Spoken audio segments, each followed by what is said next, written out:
A roller coaster ride with a glimmer of hope. And you know, Russ, let's hope for some nice weather for the week. It's only Monday, right? Oh, it is only Monday. Although you and I were speaking, and we said, is this Friday yet? No. I guess not. It is Monday. Unless Matt Wintz, because you know he is magical.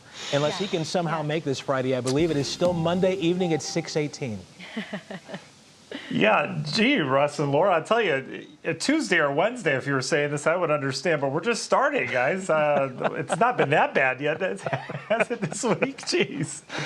Not bad. It just feels like a long I'm with time. You, though. Yeah, it does. I get that. It feels like a long day today as well. But hopefully the weather this week, as we see gradually cooling conditions, as you'll see here in the forecast, will help bring some of those moods up if you're kind of suffering from heat exhaustion or whatever it happens to be. That's bringing you down today. Let's bring you back up. Your temperatures today, these are hot off the press. Literally 91 Akron, New Philly, 90 in Cleveland, ditto that in Mansfield, even Youngstown checking in at 88. It is a hot and muggy evening if you're heading on out for a little bit. We've still got 93 downtown. How about that? Ditto that Akron. We've got cooler conditions, and cooler, I say that in quotes, at Mansfield sitting at 88. You combine that number and the humidity, you get what it feels like, and pretty comparable numbers, generally in the low 90s outside. Lots of hydration needed on a day like this. We do have mainly clear skies, though. Over the next hour or two, we're going to see some high clouds coming in from the west that will start to obscure that sun. That is off a massive thunderstorm complex. This was really a doozy. 80 to 110 mile per hour winds in Iowa and Illinois.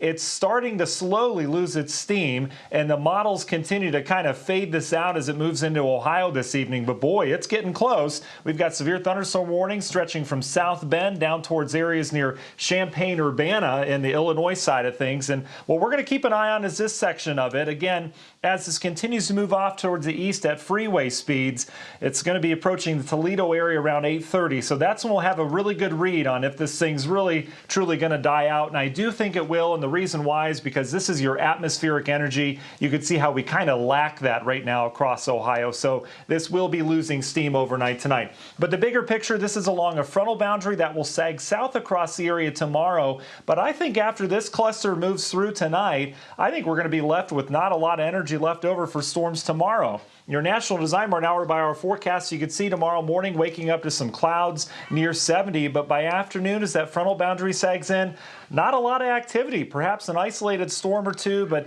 definitely no robust thunderstorms around here. That will set the stage for a cooler and drier Wednesday around here. You can see the clearing skies that we have. High temperatures on Wednesday, comfortable in the lower 80s. Your Universal Windows Direct 7-day forecast, we're still in the 80s this week. It's going to be a warm week with temperatures peaking back near 88 on Friday.